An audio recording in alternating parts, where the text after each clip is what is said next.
What's up, guys? Mr. Dan here, back again for another edition of Franchise Frenzy, the part sixes, or 6 installments in the franchises that I've decided to cover.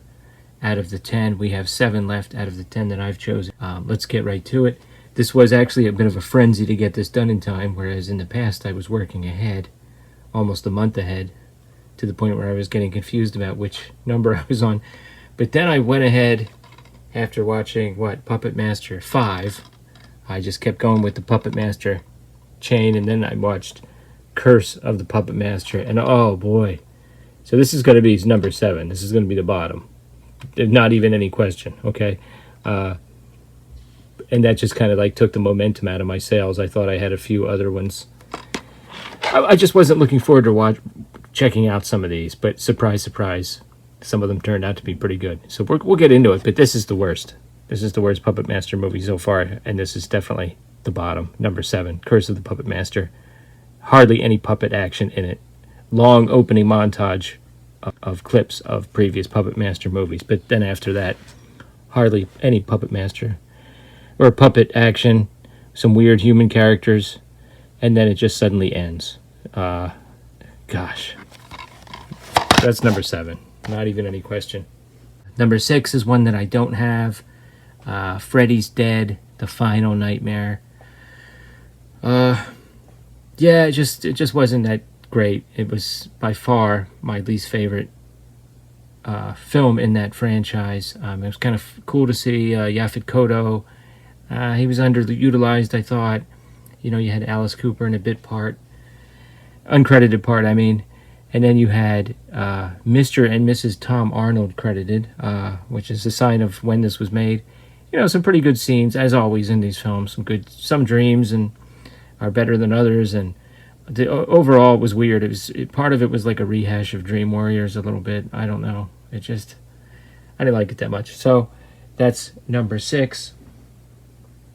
Number 5. And I'm surprised at this one. Okay, so yeah, this is another one that I watched.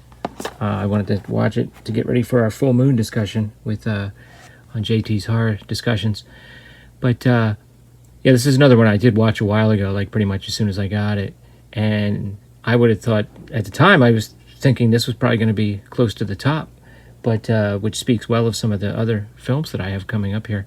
But number 5, Subspecies 5, Blood Rise. A pretty good installment in that franchise. A good final installment. Not an easy thing to do. Come back years later and cap it off with an installment like this. Anders Hove and Denise Duff were great in this. You know, it's great to see them still at it and still delivering. Just a pretty well-made film. Some of the outdoor scenes are fantastic. Like, you know, there's like waterfalls in the background as the characters have dialogue and everything. Probably not my top 3 in the whole franchise, but it's pretty close. It might be my 4th favorite. I don't really know. Maybe my 3rd favorite. But yeah, that was pretty good. So that's number 5. All right, that brings us to number 4 in our rankings. Number 4 was actually a big, pleasant surprise. It's actually one of the reasons why I could have put off watching a lot of these till the last minute. I'd seen some of it years ago.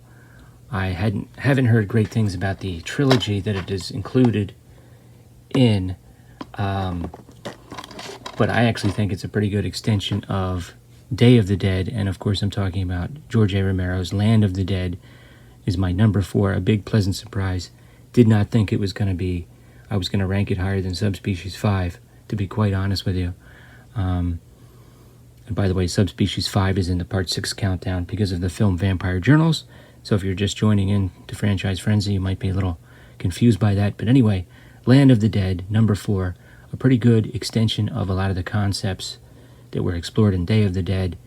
In Land of the Dead, you have the zombie Big Daddy picking up firearms and kind of leading the other zombies in an assault on the fenced-in city that the super wealthy live in.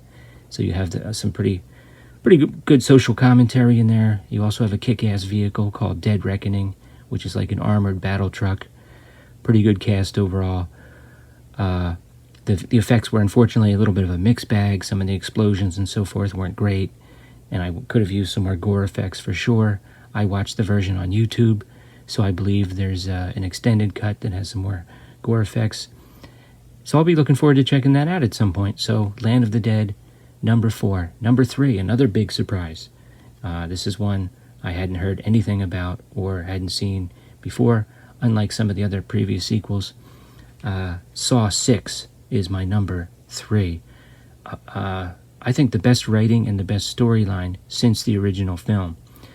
You have the inclusion of the president of an insurance company who kind of specializes in trying to find ways to deny people their medical claims, which of course, gives him the power of their life and death in his hands, just like a certain somebody who it turns out he has dealings with in the past, which we see through a series of flashbacks. So he is now in the traps and must, continue to decide have the power of life and death. Just pretty clever stuff all around. Really good writing. Saw 6, number 3, which brings us to number 2. Now I realize for number 2 and for my number 1, we're getting into some personal preference here. And number 2 is The Horror of Frankenstein, the attempted reboot by Hammer of the Frankenstein series. Of course, they would go back to one more film with Peter Cushing as Dr. Frankenstein, so it didn't really work, and it is kind of the oddball of the series. I do have a full review of it on my channel. This one is famous for having some more comedy elements because they didn't want to do the same old thing. What I think it does very expertly is condense the origin story of Dr. Frankenstein into the first 20 to 25 minutes, and then the rest of the story moves along pretty nicely. I just enjoy watching these films. That's one of the reasons why this is rated so highly. I did like the look of the Frankenstein's monster in this one, and I thought the acting all around was pretty good. So I totally get it that a lot of people probably wouldn't have this one so high, but for me, number 2 is The Horror of Frankenstein, which brings us to number 1.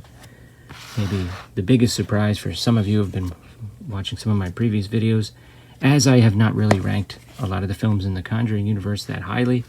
I think I even said that some of the Annabelle films and The Nun were a little bit perfunctory, paint by numbers. So if you had the same criticisms of this film, I'm not going to hold it against you because I can't really figure out why I like this film so much. I'll tell you one of the reasons in a moment, but La Llorona is my number 1. I thought it was just pretty good, underrated. Did it sort of follow a formula? Yeah, but I just enjoyed watching it. I can't really explain why. I am a little sweet on Linda Cardellini. I always have been. That's one of the reasons. I thought she did a great job in the lead role.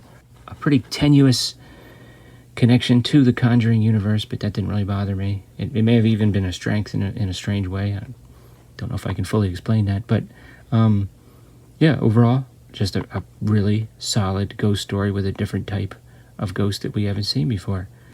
And that is my number 1. So that wraps up the part 6s. I'll be back the last Friday in July for the part 7s of the franchises that are still going. What are your thoughts? Tell me what you think of some of these films. Check out all of the other creators that are doing the franchise frenzy. Sean Urshan. I'm sorry if I'm going to forget a couple people, and I'm sorry. Bronco Juggalo, Horrific Nightmares JM, The Horror Man. Check them all out, and I'll see you back in July for the part 7s. Thanks.